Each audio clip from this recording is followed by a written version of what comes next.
Waalaikumsalam warahmatullahi wabarakatuh. Waalaikumsalam warahmatullahi wabarakatuh. Alhamdulillahilladzi hadana li hadza wa ma kunna linahtadiya laula an hadanallah. Laqad ja'at rusulu rabbina bil haqq wa nudu an tilkumul jannatu uristumuha bima kuntum ta'malun. Allahumma shalli wa sallim ala nabiyil ummiyyi wa ala alihi wa sahbihi ajmain. Bismillahirrahmanirrahim. Innallaha la yastahyi ayyadriba masalam ma ba'udatan fama fawqaha. Innallaha sesungguhnya Gusti Allah la yastahyi tidak sungkan Gusti Allah ayyadriba masalam ma ba'udatan membuatkan perumpamaan segala sesuatu. Ayyadriba masalam ma membuatkan perumpamaan segala sesuatu ba'udatan seperti halnya seekor nyamuk. Fama fauqaha ataupun yang lebih rendah dari itu. Fa'ammal ladzina amanu, maka adapun orang-orang yang beriman, faya'lamuna annahul haqqu, faya'lamuna mereka mengetahui annahul haqqu sesungguhnya perumpamaan itu adalah benar min rabbihim dari Tuhan mereka. Wa ammal ladzina kafaru, dan adapun orang-orang yang kafir, fayaquluna maka mereka berkata, madza aradallahu bihadza masalah. Apa maksud Allah Subhanahu wa ta'ala? Apa maksud Allah bihadza masalah dengan perumpamaan semacam ini? Yudillu bihi katsira, tersesat dengan sebab perumpamaan itu kasiron banyak orang yang tersesat dengan perumpamaan itu. Wa yahdi bihi katsira, dan banyak orang mendapatkan petunjuk dengan sebab perumpamaan itu. Wa ma yudillu bihi illal fasikin, dan tidak ada yang tersesat dengan sebab perumpamaan itu illal fasikin kecuali orang-orang yang fasik.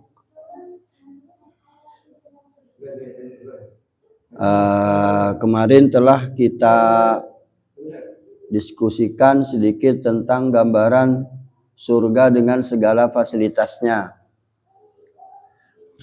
Di antara fasilitas surga yang terakhir kemarin kan orang-orang beriman itu diberi pasangan-pasangan yang baru, diberi bidadari-bidadari.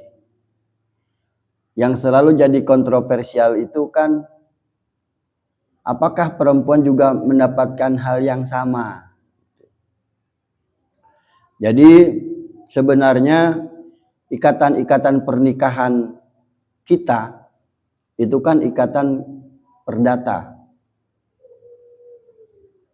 Ikatan perdata bahwa Allah menyebarkan manusia, memperbanyak makhluk-makhluknya, memperbanyak hamba-hambanya itu kan lewat pernikahan antara lawan jenis, antara laki-laki dan perempuan. Tapi pernikahan itu kan ada di lapangan keperdataan. Karena terbukti kalau salah satu meninggal, dia akan menikah lagi. Meninggal 3 kali, ya 3 kali lagi menikah. Dengan orang yang berbeda mestinya kan. Nah, bagaimana tadi di akhirat? Padahal juga ada disebutkan keluarga-keluarga yang bisa masuk surga. Nah, sepertinya bahwa setiap manusia itu memiliki hak yang sama. Laki-laki dan perempuan sama. Adalah sebuah keberuntungan kalau seorang pria, seorang mukmin bisa menemukan istrinya di surga juga. Tapi pertanyaannya kan kalau umpamanya perempuannya menikah sampai 3 kali, memilih laki-laki yang mana yang akan mendampinginya di surga? Maka di sini setiap laki-laki dan perempuan yang masuk di surga, yang menjadi penduduk surga, itu memiliki hak yang sama. Laki-laki bisa memilih perempuan yang dia sukai, perempuan juga bisa memilih siapa lelaki yang dia sukai. Bagaimana kalau umpamanya laki-laki ini suka istrinya, tapi istrinya ternyata suka yang lain? Kan bisa terjadi. Ternyata secara diam-diam istri kita itu mengidealkan sosok yang lain pas di dunia kan. Mestinya kan di akhirat dia kejar itu, dia pinta, ya Allah aku suka itu. Itu kan sebenarnya mudah saja bagi Allah, itu jawabannya. Allah akan menciptakan dua perempuan yang sama persis. Yang satu dijadikan untuk suaminya, yang di dunia, yang satu untuk orang lain. Sangat mudah bagi Allah. Jadi laki-laki tidak usah egois. Semuanya akan mendapatkan hak yang sama. Dia akan mendapatkan apa yang dia sukai. Kalau ternyata ada satu perempuan yang disukai 4 laki-laki, maka Allah akan ciptakan bidadari yang sama persis seperti yang disukai 4 orang itu. Kan mudah bagi Allah. Tidak ada yang sulit. Tidak ada cemburu di surga. Tidak ada hasud di surga. Semua menikmati. Semua mendapatkan apa yang diinginkannya. Lahum ma yasha'una inda rabbihim. Yang berlakukan itu. Jadi karena hukum pernikahan itu hukum-hukum keperdataan, maka di sana juga nanti terputus.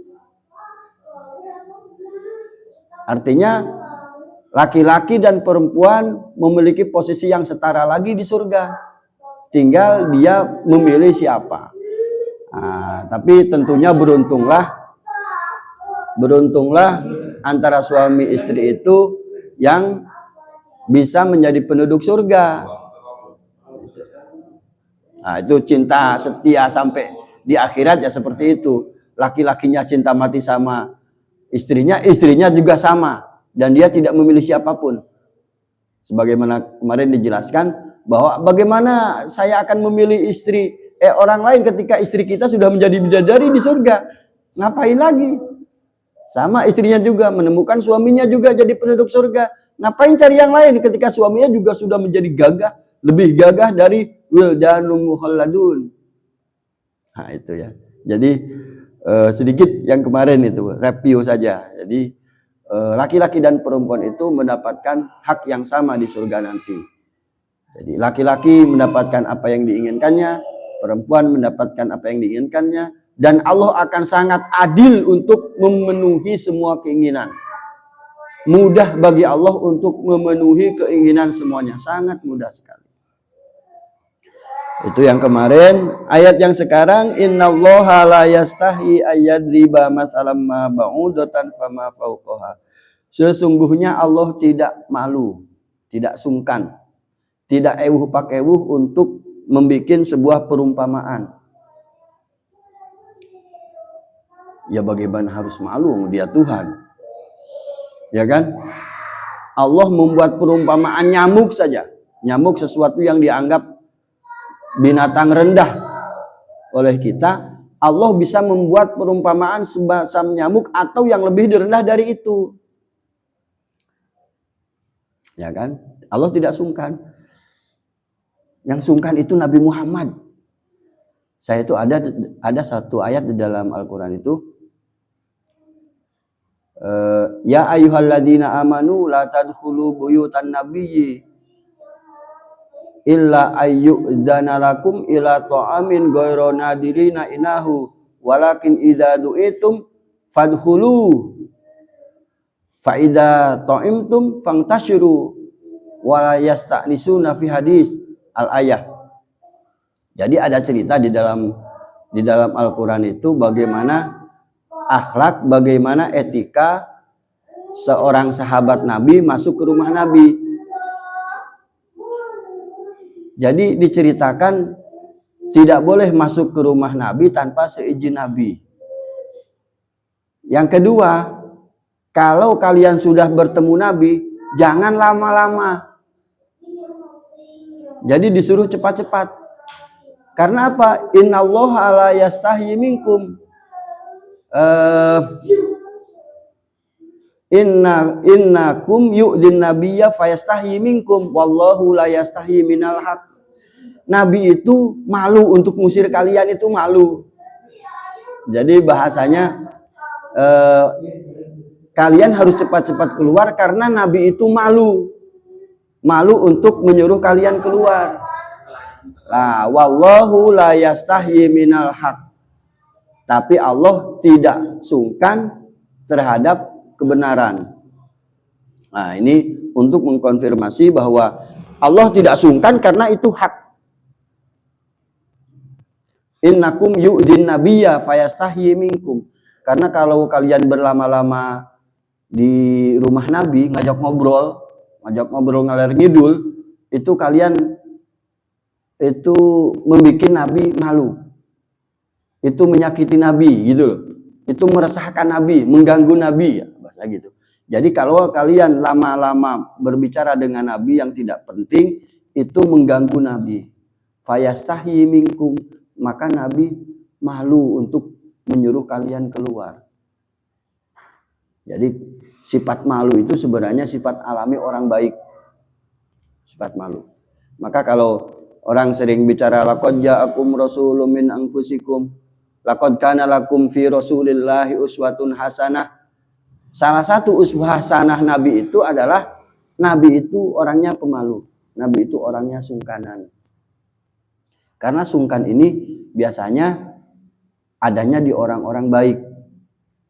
Orang baik itu kan mau berbuat keliru saja, mau buat salah saja malu. Wah, jangan dilakukan, malu. Sama, kalau Nabi punya sifat malu juga sebenarnya malu ini menjadi sifat dasar perempuan. Ada kisah Nabi Musa waktu dikejar-kejar Fir'aun itu kan. Dikejar-kejar Fir'aun, kemudian dia menemukan banyak penggembala yang sedang memberi minum gembalanya dari sebuah sumur. Ada dua perempuan yang di dalam antrian itu kalah terus. Jadi kalau mau bagian dia ngambil di sumur, itu kalah sama laki-laki yang lebih kuat. Nah, kemudian Nabi Musa menolong. Ikut ngantri dan tidak ada orang yang nyela.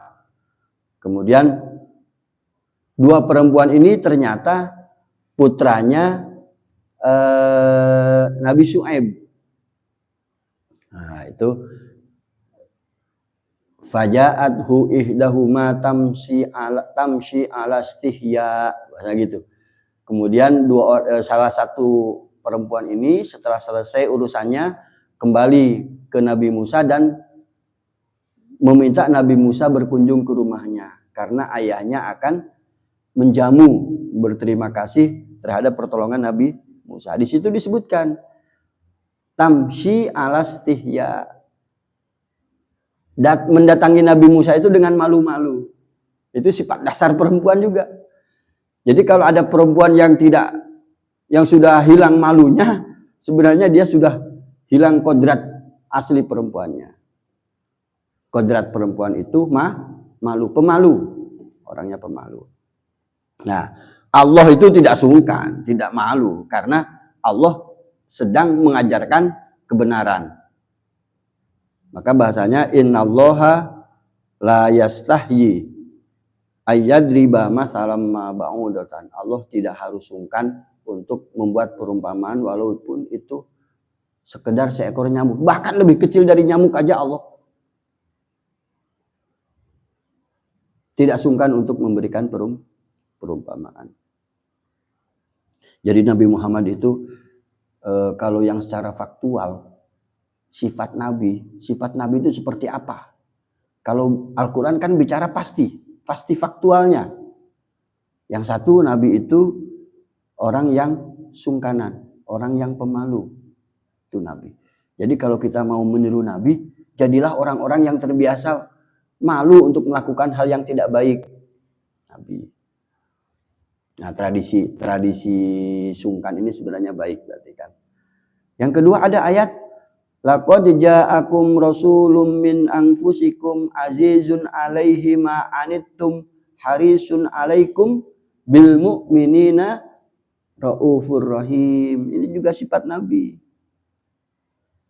Nabi itu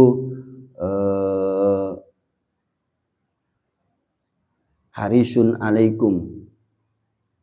Harisun 'alaikum itu sangat menginginkan keselamatan umatnya. Jadi Nabi yang dipikir di Nabi kalau sedang bermusyawarah, kalau sedang bermuamalah, kalau sedang ngajak perang itu bagaimana menjamin keselamatan sahabat-sahabatnya. Itu Nabi. Azizun 'alaihi ma anittum, ikut merasakan berat penderitaan orang-orang mukmin. Jadi Nabi itu orang yang sangat berempati dengan umatnya, orang yang sangat memikirkan umatnya, bil mu'minina raufur rahim, yang sangat kasih sayang terhadap orang-orang beriman. Itu sifat Nabi faktual ya. Faktual. Nabi itu sangat berempati terhadap umatnya, sangat memikirkan keselamatan umatnya. Itu Nabi. Ada lagi yang kadang orang tidak tahu.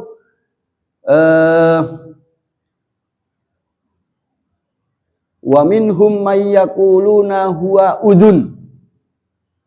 Di antara orang-orang musyrik Arab itu ada yang mengatakan, wah Nabi Muhammad itu udhun. Udhun itu artinya orang yang mendengarkan apa saja. Opo wae dirungokke. Artinya apa? Nabi Muhammad itu seorang pendengar. Nabi itu suka mendengarkan orang yang sedang berbicara, didengarkan saja. Sampai disebut wah Nabi itu tukang huwa udhun. Qul udhunu khairil lakum. Mendengarkan itu baik bagi kalian. Nah, berarti ini karena dari yastahyi itu ya. Jadi ada beberapa sifat Nabi yang harus kita teladani. Yang pertama, Nabi itu seorang yang pemalu. Nabi itu pemalu. Yang kedua, Nabi itu azizun alaikum. Nabi itu orang yang sangat merasakan penderitaan, azizun alaihi ma'anittum. Nabi itu sangat merasakan penderitaan umatnya. Jadi ikut berempati Nabi Muhammad. Terus Nabi Muhammad itu orang yang harisun alaikum, sangat memikirkan keselamatan sahabat-sahabatnya, umatnya. Yang keempat, Nabi Muhammad itu bil mu'minina raufur rahim. Orang-orang yang sangat kasih sayang, orang yang sangat kasih sayang terhadap orang-orang beriman. Yang kelima, Nabi itu seorang pendengar yang baik. Jadi Nabi itu lebih banyak mendengar daripada berbicara gitu loh. Jadi kalau seakan-akan Nabi itu berbicara terus itu tidak mungkin. Karena faktanya di dalam Al-Quran Nabi Muhammad itu sampai dikatakan oleh orang-orang musyrik, huwa udhun, kul udhunu khairil lakum. Katakan Muhammad, mendengar itu baik bagi kalian. Nah, jadi ini sedikit karena innallaha la yastahi, Allah itu tidak sungkan. Berbeda dengan Nabi Muhammad. Nabi Muhammad itu orang yang sangat sungkan, sangat pemalu. Jadi Allah Subhanahu wa taala tidak perlu merasa sungkan untuk membuat sebuah perumpamaan, bahkan itu untuk seekor nyamuk sekalipun. Nah, di dalam Al-Quran ada Allah mengumpamakan seekor lalat. Ya ayuhan nasu duriba masalun fastami'u lah. Hai manusia, Allah membuat sebuah perumpamaan bagi kalian, maka dengarkanlah. Allah akan membuat sebuah perumpamaan. Innal ladzina tad'una min dunillahi, sungguhnya orang-orang yang menyeru Tuhan-Tuhan selain Allah itu seperti seperti seekor lalat. Jadi apa yang kalian sembah selain Allah itu bahkan tidak bisa membuat seekor lalat.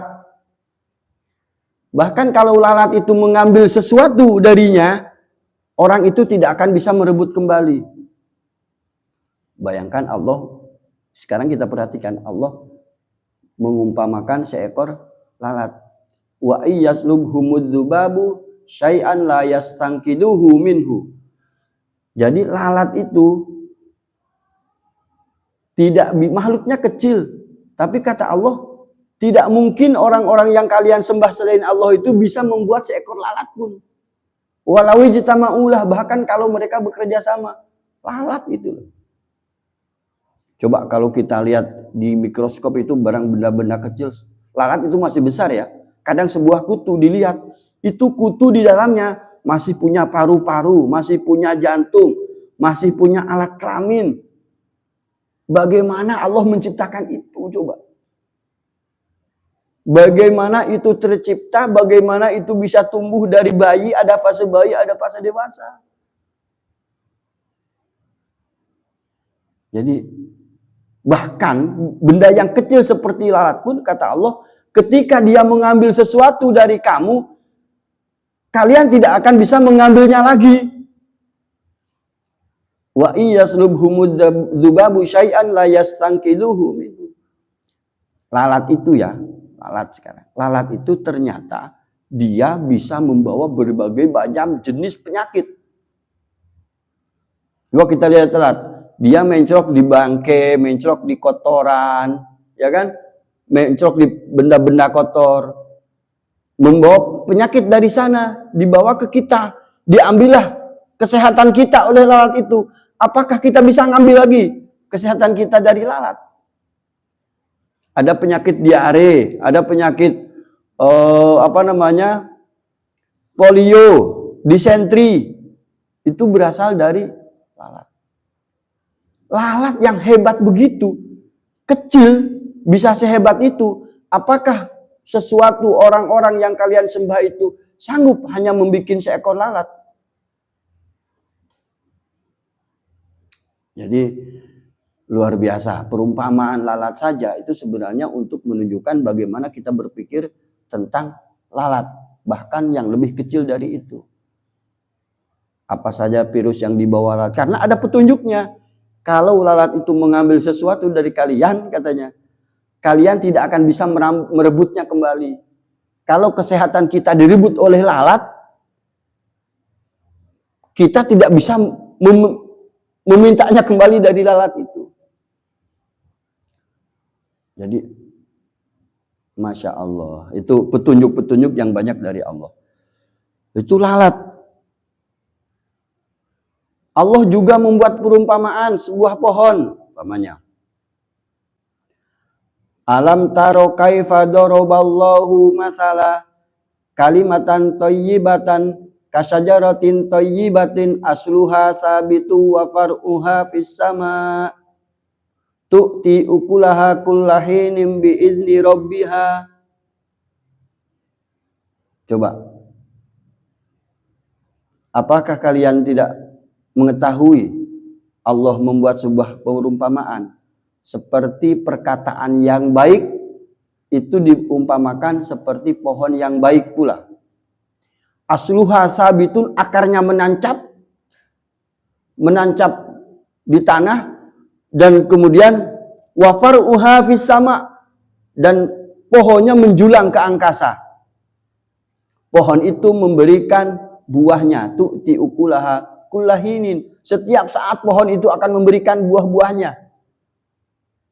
Bi'idni rabbiha, kullahinin bi'idni rabbiha, selamanya akan memberikan. Itu artinya kalimatan thayyibatan apa? Perkataan-perkataan yang baik, nasihat-nasihat yang baik, petunjuk-petunjuk yang baik. Itu akan sangat berguna, akan sangat bermanfaat. Seperti pohon yang tertancap akarnya yang kuat ke dalam tanah, kemudian pohonnya menjulang ke angkasa dan memberikan buahnya setiap saat. Itulah seseorang mukmin, seorang yang beriman, harusnya biasakan membuat perkataan-perkataan yang baik-baik saja. Karena itu akan berguna. Mungkin kita tidak menyangka nanti di kehidupan akhirat, apa yang kita omongkan yang baik-baik ternyata berbuah pahala yang besar. Ya kan? Kita mungkin jadi ustadz, mulang anak, mengajarkan anak tentang akhlak, tentang kebaikan, anak-anaknya kadang nggak mendengar. Tapi ada satu saja yang mendengar, itu baik bagi dia. Tu'ti ukulaha kullahinim bi'izni rabbiha, akan memberikan buah-buahnya, buah-buah kebaikannya sampai kita tidak tahu. Bi'izni rabbiha, dengan seizin Allah Subhanahu wa taala. Tapi sebaliknya, wa masalu kalimatin khabisatin ijtussat min fawqil ardi ma laha min qaror. Kalimat yang buruk itu juga seperti pohon yang buruk yang tercerabut dari akarnya. Pohon tercabut dari akarnya dan dia malaha min qaror, tidak akan mendapatkan tempat. Ini yang saya bilang, seorang yang beriman tidak boleh mengeluarkan kata-kata yang tidak baik. Allah telah beri perumpamaan. Perkataan baik seperti pohon yang baik, perkataan buruk seperti pohon yang buruk yang akar tercerabut. Dan tidak malaha min qaror, itu yang harus kita waspadai, tidak punya tempat. Coba, kemarin baru terjadi ketika orang yang sudah mulia sekalipun diangkat derajatnya oleh Allah Subhanahu wa taala di mata manusia, tapi ketika mengatakan perkataan-perkataan yang buruk, ijtussat min fawqil ardi, dia akan tercerabut dari akarnya. Malaha min qaror, dia tidak mendapatkan tempat. Maka berhati-hatilah kalau umpamanya saudara kita, siapapun kita, menjadi publik figur, menjadi pejabat, menjadi tokoh masyarakat, menjadi dai, ya untuk saya juga sebenarnya. Jadi jangan terbiasakan membuat perkataan-perkataan yang buruk. Allah sudah memberikan peringatan lewat perumpamaannya. Jadi apakah kalian tidak tahu bahwa Allah membuat perumpamaan, perkataan yang baik seperti pohon yang baik yang nancap akarnya ke bawah, pohonnya menjulang memberikan buah-buahnya sampai kapan kita tidak tahu. Ilahinin bi'idni rabbiha, sampai suatu saat dengan seizin Tuhannya. Jadi perkataan baik kita akan berbuah kebaikan bagi kita, tidak di dunia, nanti di akhirat kita akan ketemu. Jangan berhenti kita berbuat baik. Begitu pula sebaliknya, perkataan yang buruk itu akan tercerabut, akarnya akan tercerabut dan tidak akan mendapatkan tempat. Malaha min qaror. Itu kita teringat saja. Jadi kadang kita menemukan faktualnya, ya kan? Ayat Al-Quran menemukan faktualnya ada. Sudah berapa orang yang tergelincir hanya gara-gara perkataan yang buruk. Dan betul-betul tercerabut akhirnya kan. Sampai dia mengundurkan diri dari posisi yang sangat dimuliakan oleh manusia. Malaha min qaror, mereka tidak akan mendapatkan tempat. Nah, kabar buruknya kan setiap firman Allah akan menjadi hukum alam gitu loh. Tanpa orang harus tahu, tanpa orang harus mengetahui bahwa ada ayat ini. Tidak harus. Tapi Allah, setelah Allah berfirman, Allah telah menyampaikan pesannya, maka pesan itu akan menjadi hukum alam. Artinya barang siapa saja yang berlaku, yang bertutur kata buruk, maka dia akan mendapatkan apa yang sebagaimana dipesankan Allah Subhanahu wa taala.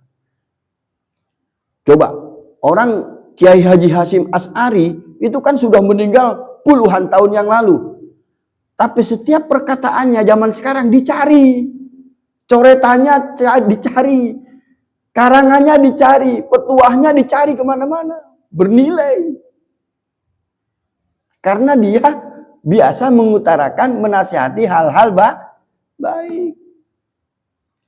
Kiai Haji Ahmad Dahlan dicari karangannya sekarang. Dicari petuahnya. Ada coretan sedikit saja dicari, sangat bernilai baik.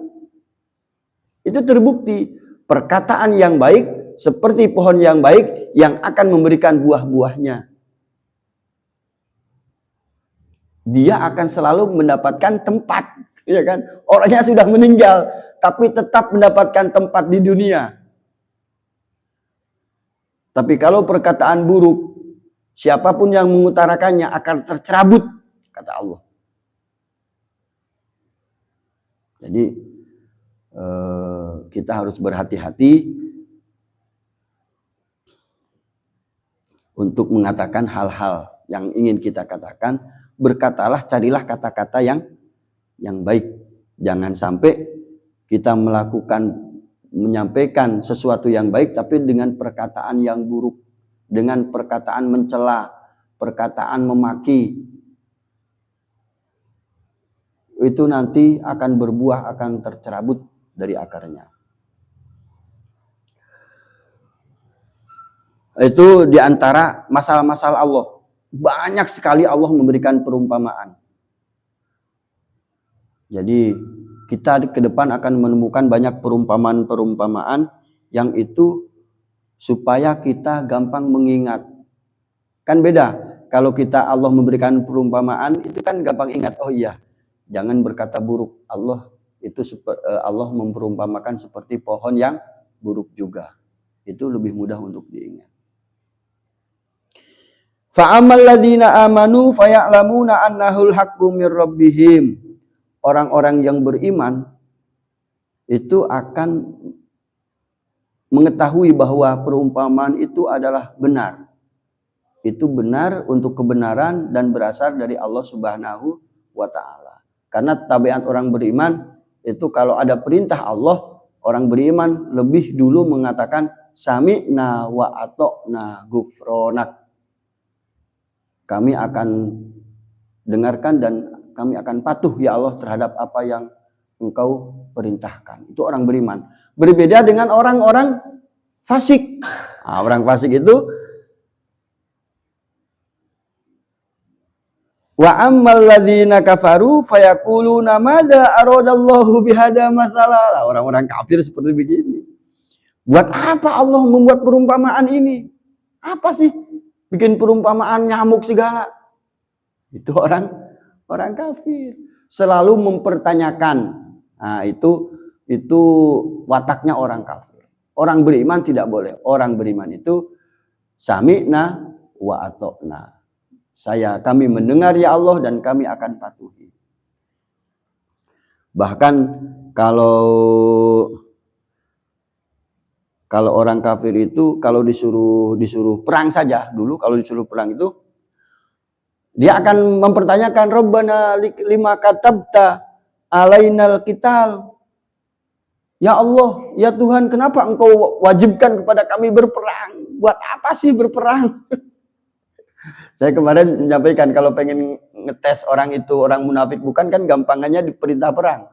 Karena orang munafik itu orang kafir itu takut berperang. Padahal orang mukmin orang-orang beriman sedang diintimidasi, sedang direndahkan, dihinakan, dijajah. Maka kewajiban perang itu pasti jadi jalan. Kewajiban perang. Tapi orang-orang munafik, Rabbana lima katabta alainal qital laula akhartana ila ajalin qarib. Kenapa tidak nanti-nanti saja perangnya? Nah, biasa. Maka tidak aneh kalau di ayat ini orang kafir mengatakan, "Madza aradallahu bihadza masalah." Buat apa sih Allah membuat perumpamaan seperti ini? Kok nggak ada yang lain gitu? Kenapa harus nyamuk? Kenapa tidak harimau yang keren? Kenapa tidak gajah? Nyamuk malah dibikin perumpamaan. Nah, tabiat orang kafir itu selalu mempertanyakan. Orang beriman itu jangan mempertanyakan. Orang beriman itu sami'na wa ata'na. Bahkan terhadap takdir yang kita terima saja, nasib yang kita terima saja, orang mukmin itu secara akhlak tidak boleh mempertanyakan kepada Gusti Allah, ya Allah kenapa sih hidupku begini? Padahal kan aku ini sudah sholat, aku ini sudah bayar zakat, kok begini saja sih? Gak ada perubahan. Nah, itu omongan yang tidak berakhlak terhadap Allah Subhanahu wa ta'ala. Orang beriman itu harus sadar, ya Allah ampunilah dosa-dosaku kalau aku banyak dosa. Semua yang Kau berikan kepada kami aku syukuri ya Allah. Aku tidak tahu rahasia di balik ini semua. Begitu saja. Bersyukur terhadap apa yang menimpa kita karena apa? Ada banyak orang lain yang lebih buruk nasibnya daripada kita. Daripada kita mempertanyakan takdir yang kita terima itu. Itu omongan bagi saya sendiri. Kadang kalau sedang ngeresulah itu kan manusiawi ya. Sedang ngeresulah itu, yo opo yo Gusti Allah iki pengen iki. Gusti. Karena saya pernah bertemu dengan orang yang begitu. Dulunya bos besar, kemudian jatuh karena sudah pensiun, mentalnya jatuh. Ustadz, kenapa ya? Saya kan sudah haji, saya sudah zakat, sudah nyatuni anak yatim, coba. Sholat berjamaah, kok kenapa hidup saya begini? Itu faktual. Orangnya langsung bertanya seperti itu ke saya. Padahal di hidup kita ini kan ada ujian, ada tantangan, ya kan? Ada cobaan, ada Allah sedang mendidik kita. Kadang cara mendidik manusia itu kan kadang tidak harus dengan pengajaran. Allah berikan pengalaman, Allah berikan tantangan yang luar biasa supaya kita kuat bersabarnya, ya kan? Allah kasih tantangan, Allah kasih penderitaan. Sementara sebenarnya Allah sedang mendidik kita untuk menjadi orang yang bertawakal, menjadi orang yang ikhlas. Allah mendidik kita lewat kehidupan yang keras, yang penuh penderitaan. Maka jangan ngeresulah. Orang beriman itu tidak boleh ngeresulah, tidak boleh mempertanyakan apa yang diterimanya. Itu ya, karena orang itu malah perilaku orang-orang fasik. Dulu pernah kita bahas bahwa kita ini kan sudah menyatakan menjadi abdinya Allah Subhanahu wa Ta'ala. Namanya hamba, namanya abdi, ya kita pasrah dengan bos kita, Tuhan kita, juragan kita. Diwolak-waliki ya terserah Gusti Allah. Dibanting kanan kiri ya monggo ya Allah, kersamu ya Allah. Aku ini cuma hamba. Wong engkau matikan sekarang aja sangat bisa. Sangat mudah bagimu ya Allah.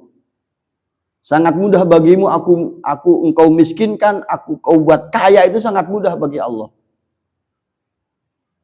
Jadi seorang hamba itu lebih baik pasrah terhadap tuannya. Seorang abdi yang sejati, dia akan tetap ikhlas menerima apa yang diberikan oleh Tuhannya. Nah, ini menjadi pelajaran bagi kita. Perbedaan orang-orang beriman dan orang kafir itu, kalau orang beriman samina wa ata'na fa ya'lamuna annahul haqqu, ini kebenaran dari Allah. Sudah, tidak usah dipertanyakan. Kalau orang kafir sukanya mempertanyakan, bukan bertanya, tapi mempertanyakan.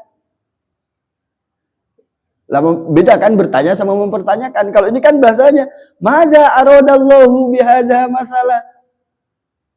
Apa sih Allah membuat perumpamaan seperti ini? Nah, itu mempertanyakan. Jadi itu perbedaan antara orang beriman dan orang-orang kafir. Rahasianya ternyata yudillu bihi katsira wa yahdi bihi katsira. Dengan perumpamaan ini banyak orang yang tersesat, dan dengan perumpamaan ini banyak orang yang mendapat petunjuk.